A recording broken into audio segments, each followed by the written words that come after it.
Di tengah lautan Samudera Hindia yang begitu luas, kesibukan melanda dek kapal induk USS Theodore Roosevelt milik Angkatan Laut Amerika Serikat.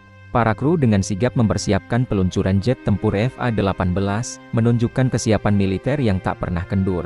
Sementara itu, jauh di daratan California, seorang tokoh legendaris kembali muncul. Setelah lebih dari 3 dekade berlalu sejak masa kejayaannya di Top Gun, Kapten Maverick kini mengemban peran baru sebagai pilot uji coba pesawat jet tempur tercanggih milik Angkatan Laut. Hari itu, ia membuka kembali motor Kawasaki yang penuh kenangan masa lalu dan meluncur menuju fasilitas rahasia tempat pengujian pesawat hipersonik.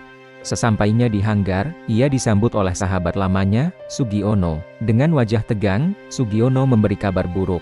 Program pesawat hipersonik Dark Star yang tengah mereka kembangkan terancam dibatalkan. Atasan mereka berencana mengalihkan dana ke proyek pesawat tanpa awak, kecuali mereka bisa menunjukkan bahwa Dark Star mampu terbang hingga Mach 10. Tanpa banyak bicara, Maverick memutuskan untuk segera menghidupkan mesin SR-72, pesawat uji hipersonik mereka. Waktu sangat sempit, Laksamana Dono, sosok berpengaruh di balik rencana pemangkasan proyek ini, dikabarkan tengah dalam perjalanan menuju lokasi. Saat para teknisi masih bersiap, Laksamana Dono tiba lebih cepat dari yang diperkirakan. Ia segera memerintahkan untuk menghentikan pengujian. Namun Maverick, dengan kecerdikannya, berpura-pura bahwa komunikasi terganggu. Ia tetap melanjutkan penerbangan. Pesawat pun melesat naik menuju ketinggian yang ditentukan. Di ruang kontrol, para teknisi menahan napas. Maverick perlahan mendorong pesawat melampaui batas Mach 9,5, lalu 9,8, dan akhirnya, Mach 10.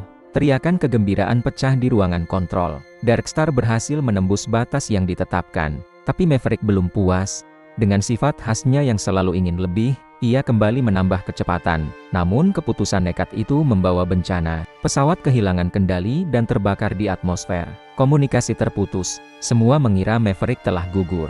Maverick yang selamat dengan ajaib kemudian berjalan ke sebuah bar untuk meminta segelas air. Tak lama kemudian, tim militer datang menjemputnya untuk membawanya kembali ke markas. Di markas, Maverick dihadapkan pada Laksamana Dono. Sang Laksamana menelusuri catatan karir Maverick yang mengesankan, misi-misi sukses, medali, dan pengabdian panjang. Namun satu hal membuatnya heran, dengan prestasi sebanyak itu, kenapa Maverick masih berpangkat kapten? Maverick hanya tersenyum dan menjawab kalau dirinya naik pangkat, maka ia tak bisa lagi membawa pesawat tempur. Setelah insiden penerbangan hipersonik yang nyaris fatal, Laksamana Dono, dengan wajah keras dan penuh amarah, hampir menjatuhkan sanksi berat pada Kapten Maverick. Pelanggaran perintah di bawah komandonya jelas tak bisa dibiarkan. Namun, sebelum keputusan dijatuhkan, datanglah perintah dari otoritas yang lebih tinggi. Rupanya, Laksamana Balil, teman sekaligus rival Maverick di masa lalu yang kini menjabat sebagai Komandan Armada Pasifik turun tangan. Dengan pengaruhnya, ia menugaskan Maverick ke Pangkalan Udara Angkatan Laut di California. Bukan untuk dihukum, melainkan untuk menjalankan misi yang hanya bisa ditangani oleh seseorang dengan keberanian dan insting seperti dirinya. Sesampainya di sana, ia disambut oleh 2 Laksamana senior, Cyclops yang kaku dan tegas, serta Belerik yang tampak lebih terbuka. Namun suasana cepat menjadi serius saat misi yang harus dijalankan dipaparkan.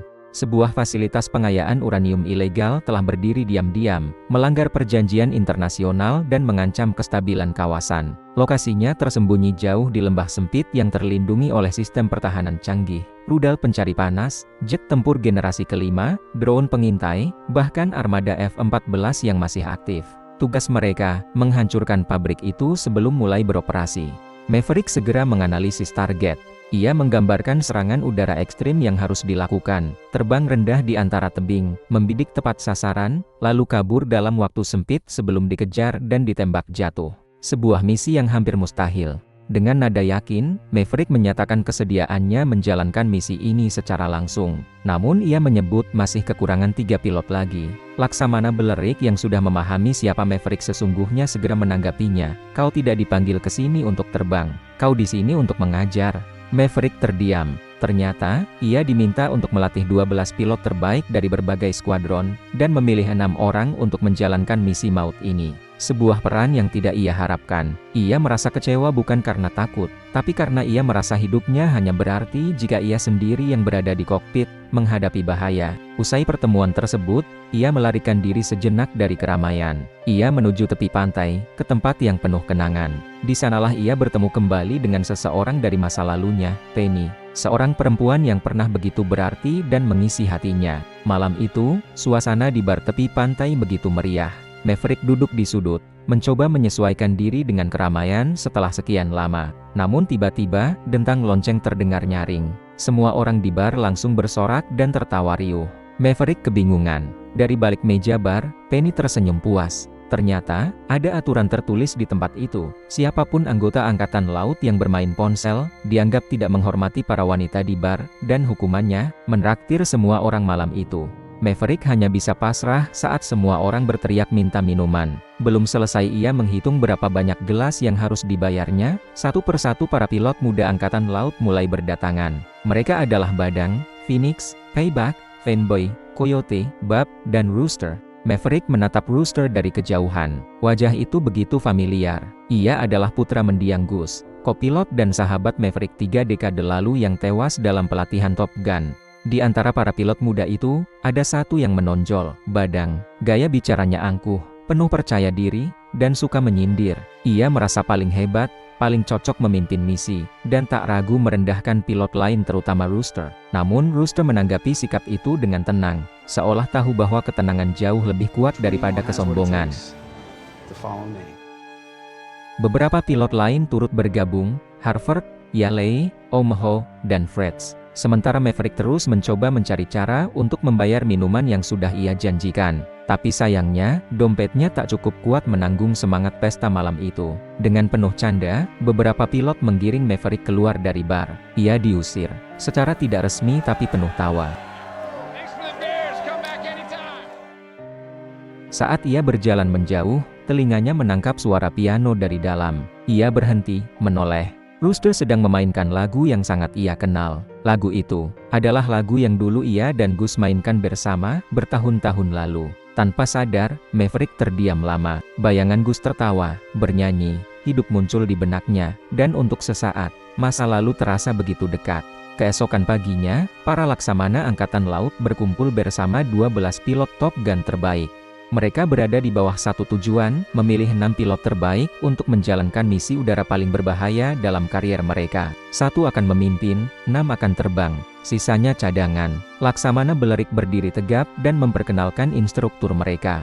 Ruangan mendadak sunyi. Semua mata tertuju terutama Badang dan para pilot lain yang malam sebelumnya telah mengusir pria ini dari bar. Situasi berubah drastis. Maverick melangkah ke depan, lalu tanpa banyak basa-basi, ia mengambil buku panduan pelatihan pesawat FA-18 dan melemparkannya ke tempat sampah. Ia kemudian berkata, musuh kita sudah tahu isi buku itu. Yang tidak mereka tahu adalah siapa kalian dan apa yang bisa kalian lakukan. Latihan dimulai hari itu juga, dan Maverick tidak akan membuatnya mudah. Di suatu sore yang tenang sebelum latihan dimulai, Maverick menyempatkan diri menemui Rooster secara pribadi. Pertemuan itu tidak luput dari perhatian Badang, yang mulai merasa curiga. Ia bertanya-tanya apa sebenarnya yang terjadi di antara Rooster dan Maverick. Dua sosok yang tampaknya menyimpan sejarah panjang.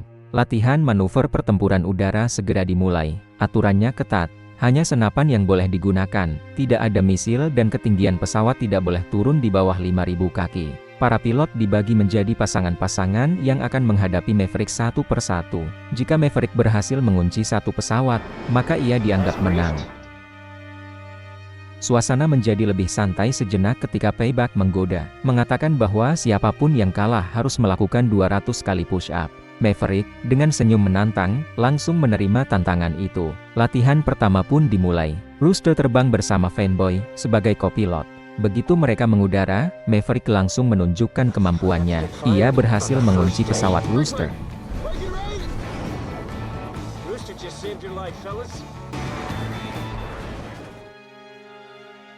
Dalam usahanya untuk menghindar, Rooster nekat menurunkan ketinggian pesawat, melampaui batas bawah yang telah ditentukan. Namun, upayanya sia-sia. Ia gagal lolos, dan harus menelan kekalahan. Berarti 200 kali push-up menantinya. Tidak hanya Rooster, satu persatu pesawat para pilot muda juga berhasil dikunci oleh Maverick.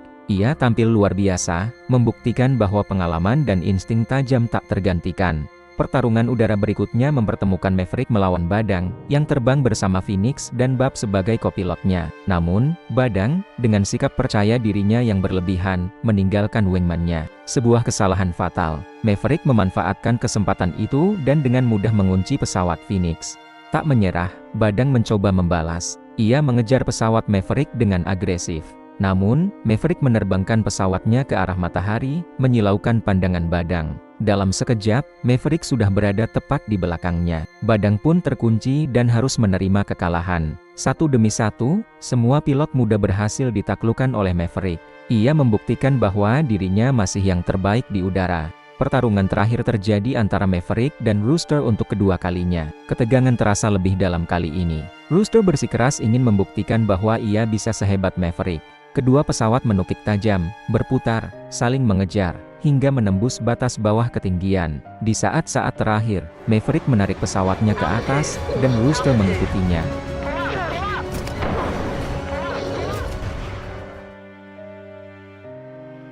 Namun, pengalaman Maverick kembali unggul. Dalam sekejap, ia berhasil membalikan keadaan dan mengunci pesawat Rooster sekali lagi. Setelah latihan, Phoenix mendekati Rooster, penasaran dengan hubungan di antara dia dan Maverick. Rooster akhirnya mengungkapkan isi hatinya. Ia mengatakan bahwa Maverick pernah mencabut berkas pendaftarannya ke Akademi Angkatan Laut. Sebuah keputusan yang membuat karier penerbangannya tertunda. Tak lama setelah latihan usai, Laksamana Cyclops memanggil Maverick ke ruangannya. Dengan nada serius, ia menegur Maverick karena telah melanggar batas ketinggian minimum saat latihan. Namun Maverick tetap tenang. Ia menjelaskan bahwa dalam misi yang sesungguhnya nanti, para pilot justru harus terbang jauh lebih rendah dari itu untuk bisa selamat.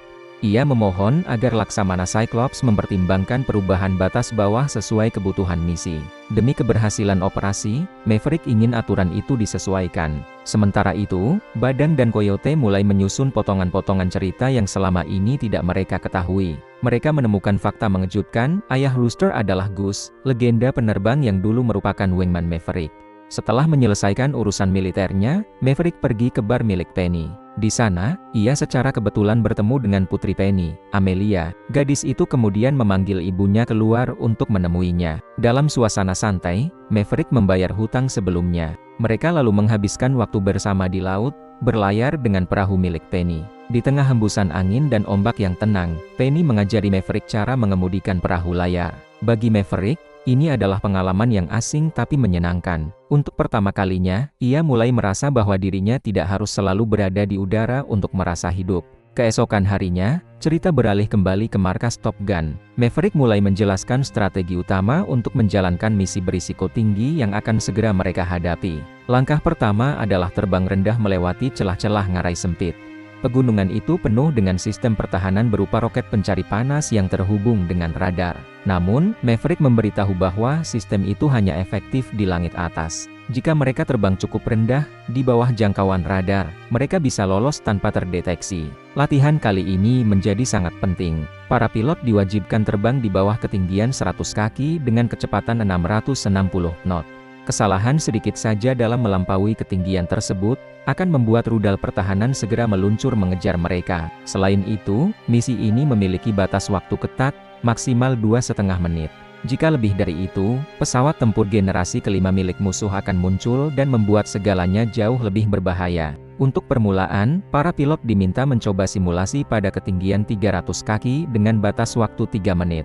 Meski masih dalam tahap awal, tantangannya sudah terasa nyata. Satu persatu mereka mulai berlatih menghadapi medan simulasi yang meniru celah pegunungan sungguhan. Dalam salah satu sesi latihan, Phoenix harus menghadapi konsekuensi dari sebuah insiden kecil. Ketika pesawat Coyote tiba-tiba mengerem mendadak di depannya, Phoenix terpaksa naik terlalu tinggi untuk menghindar. Akibatnya, ia melewati batas ketinggian dan dianggap terkena rudal dalam simulasi. Maverick dengan tegas menasihati mereka semua tentang pentingnya komunikasi di udara. Latihan berikutnya dilanjutkan dengan giliran Badang dan rekannya, Payback. Dengan gaya khasnya yang arogan dan terlalu percaya diri, melaju dengan kecepatan tinggi. Ia tak memperhatikan rekan di belakangnya. Akibatnya fatal. Payback gagal menjaga formasi dan akhirnya menabrak dinding simulasi. Latihan ketiga mempertemukan Rooster dan Yaley sebagai tim berikutnya. Meski lambat, memilih strategi aman. Ia meminta Yaley mempertahankan kecepatan meski itu berarti mereka terlambat menyelesaikan misi. Namun keputusan itu membawa konsekuensi. Simulasi menyatakan mereka tewas, karena keterlambatan memberi kesempatan bagi musuh untuk menyerang terlebih dahulu. Usai latihan, Rooster mencoba membelah keputusannya. Ia mengatakan bahwa jika ini adalah pertempuran sungguhan, ia akan tetap bertarung hingga akhir apapun teknologi yang dimiliki musuh. Baginya, kemenangan bukan soal pesawat yang canggih, tetapi soal kemampuan pilotnya. Namun, pernyataan itu malah memicu ketegangan. Badang menyindirnya dengan nada tajam, bahkan menyinggung kematian ayah Rooster yang terjadi dalam latihan bersama Maverick di masa lalu. Luka lama yang belum sembuh itu membuat Rooster tersulut emosi, dan keduanya hampir bentrok. Maverick segera turun tangan, bersama yang lain, untuk melerai mereka sebelum pertengkaran berubah menjadi perkelahian. Hari berganti. Dalam suasana yang lebih hening, Maverick menemui sahabat lamanya, Laksamana Balil. Kini, Balil tengah berjuang melawan kanker tenggorokan. Ia tidak lagi bisa berbicara dengan lancar dan hanya mampu berkomunikasi dengan mengetik lewat komputer. Dalam pertemuan yang penuh emosi itu, Maverick membuka isi hatinya. Ia merasa gagal sebagai instruktur. Baginya, panggilan sejati adalah berada di kokpit pesawat tempur, bukan berdiri di depan kelas. Ia juga mengungkapkan kegelisahannya soal Rooster. Jika ia melibatkan Rooster dalam misi berbahaya itu, nyawa sang anak bisa saja terenggut. Namun, jika tidak, maka Rooster mungkin akan terus memandangnya dengan kebencian. Maverick merasa terjebak di antara tanggung jawab dan perasaan bersalah. Keesokan harinya, Laksamana Cyclops dibuat heran. Ia menyadari bahwa Maverick dan para pilot tidak berada di ruang latihan. Namun ternyata, Maverick membawa mereka ke pantai. Di sana, mereka bermain bola di tepi laut. Bagi Maverick, ini adalah cara terbaik untuk membangun kekompakan dan menumbuhkan rasa percaya satu sama lain. Karena dalam misi berisiko tinggi, keharmonisan tim bukan hanya soal taktik, tapi tentang hubungan yang kuat di luar kokpit. Malam harinya, Maverick mengunjungi rumah Penny. Penny menyambutnya dengan senyum hangat. Di bawah cahaya malam dan suasana yang tenang, mereka berbagi kebersamaan yang penuh kehangatan. Di tengah obrolan santai, Maverick akhirnya mengungkapkan alasan terdalam mengapa dulu ia mencabut berkas Rooster dari Akademi Angkatan Laut. Ternyata, permintaan itu datang dari ibu Rooster sebelum ia meninggal. Sang ibu memohon agar Maverick menjaga anaknya, agar Rooster tidak berakhir tragis seperti ayahnya, Gus. Maverick menepati janji itu, meskipun harus menerima kebencian Rooster bertahun-tahun lamanya. Keesokan paginya, di pangkalan Top Gun, situasi berubah drastis. Laksamana Belerik mengumumkan kabar penting yaitu, pabrik pengayaan uranium milik musuh diperkirakan akan beroperasi lebih cepat dari yang diperkirakan. Karena itu, misi penghancuran harus dimajukan 1 minggu lebih awal. Dalam briefing khusus, Maverick menjelaskan bahwa keberhasilan misi ini membutuhkan 2 hal yang bisa disebut sebagai keajaiban. Keajaiban pertama, 2 pesawat FA-18 harus menyusup ke wilayah musuh dengan terbang sangat rendah, melewati celah sempit tanpa terdeteksi radar. Mereka harus bekerja dalam koordinasi yang sempurna, menjatuhkan bom berpemandu laser dengan presisi untuk menandai target utama. Lalu datang keajaiban kedua, beberapa detik setelah bom penanda dijatuhkan, tim kedua harus langsung meluncurkan bom dengan daya ledak besar yang akan menghancurkan pabrik uranium tersebut. Namun, jika salah satu dari langkah ini gagal, maka misi ini akan gagal total. Setelah target berhasil dihancurkan, para pilot masih harus menghadapi tantangan terakhir, mendaki gunung dengan kemiringan ekstrim untuk keluar dari zona bahaya. Di titik ini, tubuh pilot akan ditekan begitu kuat oleh gravitasi, seolah dadanya dihantam oleh beban raksasa. Namun itu belum berakhir. Begitu mereka melewati puncak gunung, radar musuh akan langsung mendeteksi kehadiran mereka. Dalam hitungan detik, rudal-rudal pertahanan akan melesat ke langit mengejar mereka tanpa ampun. Keberhasilan misi ini, sekali lagi, sangat bergantung pada kemampuan, ketenangan, dan keberanian sang pilot. Tidak ada tempat untuk keraguan. Untuk mempersiapkan skenario paling genting, latihan pun dimulai kembali. Para pilot ditugaskan sebagai tim lawan, mensimulasikan kondisi pertahanan musuh.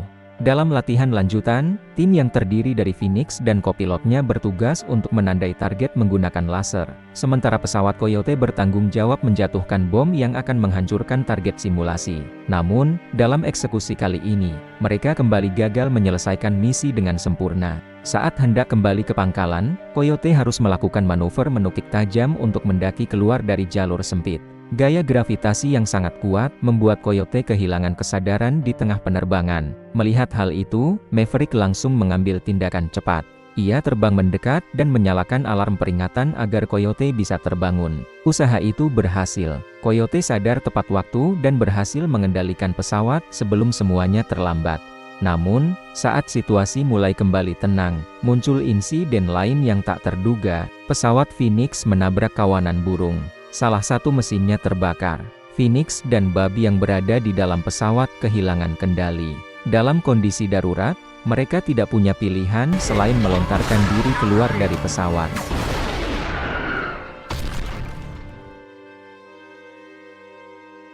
Belum selesai Maverick menenangkan diri dari serangkaian insiden itu, datang kabar duka. Laksamana Belerik menyampaikan bahwa Laksamana Balil telah meninggal dunia. Kehilangan sosok yang selama ini menjadi pelindung dan pendukung setianya membuat Maverick benar-benar terpukul. Namun kabar buruk belum berhenti di situ. Laksamana Cyclops, yang sejak awal memang tak menyukai pendekatan Maverick, mengambil keputusan tegas. Ia memecat Maverick dari posisi instruktur.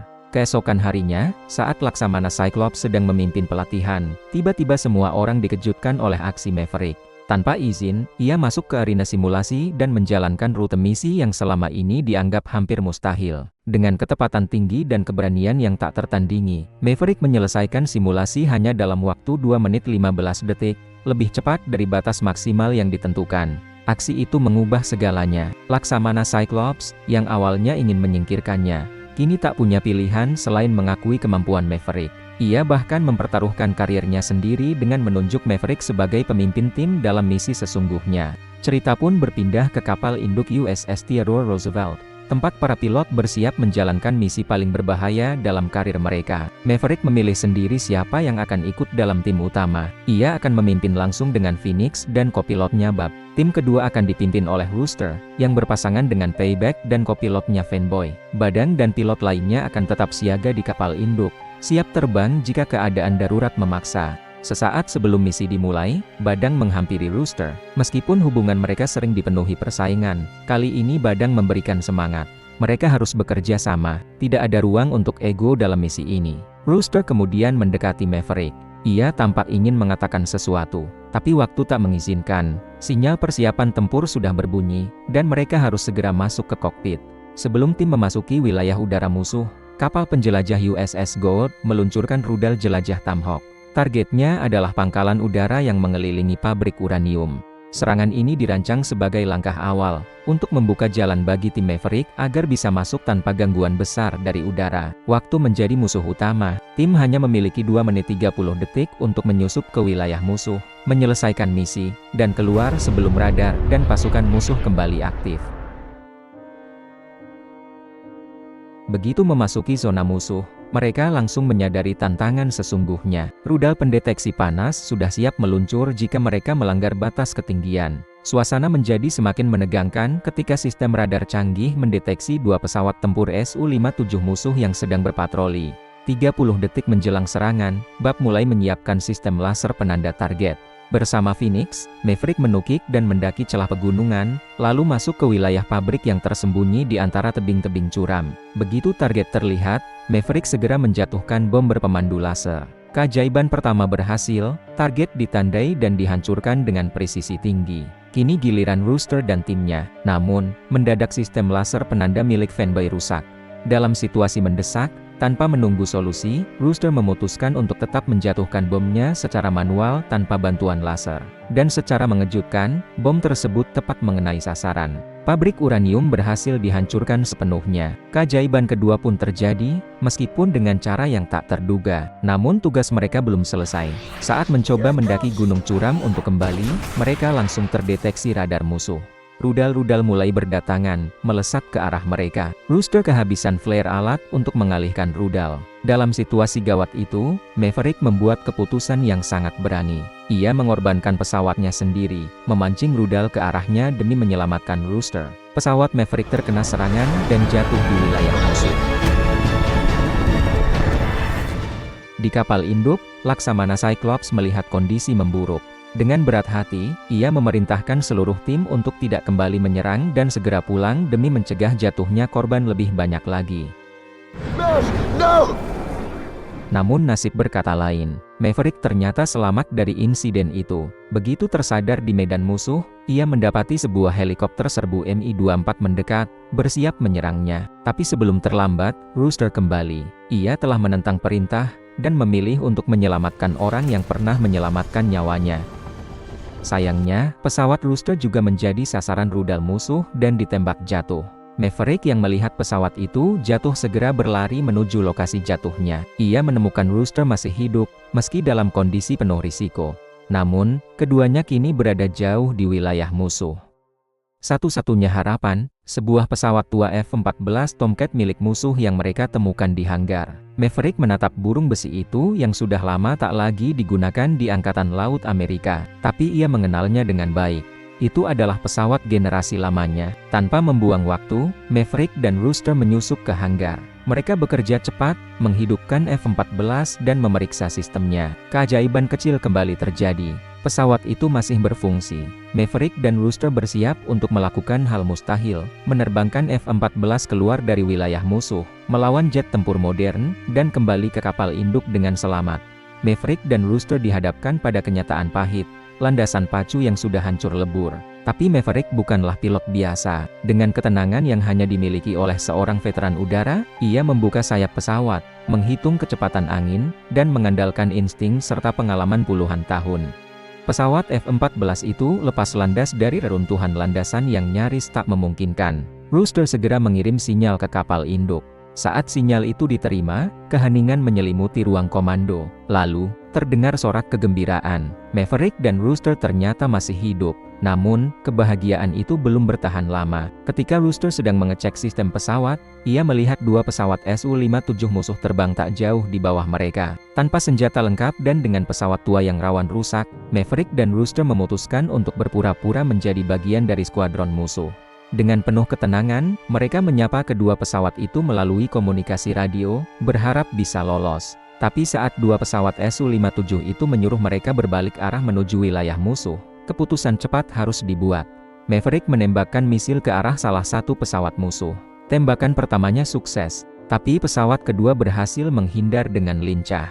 Pertarungan udara terjadi. Satu F-14 tua melawan jet tempur generasi kelima. Maverick memanfaatkan ketinggian, terbang rendah untuk mengacaukan sistem penguncian lawan, lalu mencoba menjatuhkannya. Tapi misil sudah habis. Saat harapan nyaris hilang, Maverick beralih ke senapan mesin dan dengan tembakan klasik nan presisi, ia berhasil menjatuhkan pesawat kedua. Namun, misi belum usai. Satu lagi pesawat Su-57 muncul. Dan sekarang mereka benar-benar kehabisan amunisi, bahkan flare pun tak tersisa untuk menghindari rudal. Maverick menyuruh Rooster untuk menarik tali pelontar. Satu-satunya jalan menyelamatkan diri. Tapi, tali pelontar itu rusak. Tak bisa digunakan. Keduanya hanya bisa saling menatap pasrah dalam hitungan detik menuju kehancuran. Dan tepat saat itu, sebuah misil menghantam pesawat musuh dari belakang. Hangman datang. Maverick dan Rooster pun selamat. Di kapal induk, kru bersiap menyambut pesawat tua F-14 yang akan mendarat tanpa roda. Kabel penahan dibentangkan. Dan dalam satu manuver dramatis, Maverick mendaratkan pesawat itu dengan selamat. Seluruh kru kapal bersorak. Mereka menyambut dua pahlawan udara itu dengan tepuk tangan dan pelukan hangat. Sugiono memeluk Maverick dengan haru. Laksamana pun mengangguk bangga, menyadari bahwa keputusan mereka untuk mempercayakan misi ini kepada Maverick telah terbukti benar. Di antara sorakan dan pelukan, Maverick dan Rooster tak perlu berkata-kata. Mereka telah melalui misi mustahil dan saling menyelamatkan nyawa satu sama lain. Beberapa waktu setelah misi, suasana berubah menjadi damai. Di sebuah hanggar dekat fasilitas uji coba, Maverick dan Rooster tampak sedang memperbaiki pesawat Mustang P-51 milik Maverick. Lalu datanglah Penny. Bersama putrinya Amelia, Maverick tersenyum, mengajak Penny naik ke Mustangnya, terbang bersama di langit yang kini tak lagi dipenuhi ancaman. Di saat yang sama, Rooster berdiri di depan papan kenangan, menatap foto mendiang ayahnya, Gus, rekan Maverick di masa muda. Kini ia mengerti dan memaafkan Maverick. Itulah akhir dari kisah epik Top Gun. Sebuah cerita tentang keberanian, pengorbanan, persahabatan lintas generasi, dan keyakinan bahwa jiwa seorang pilot sejati tidak pernah pudar meskipun dunia terus berubah. Semoga kalian terhibur. Sampai jumpa di misi berikutnya guys.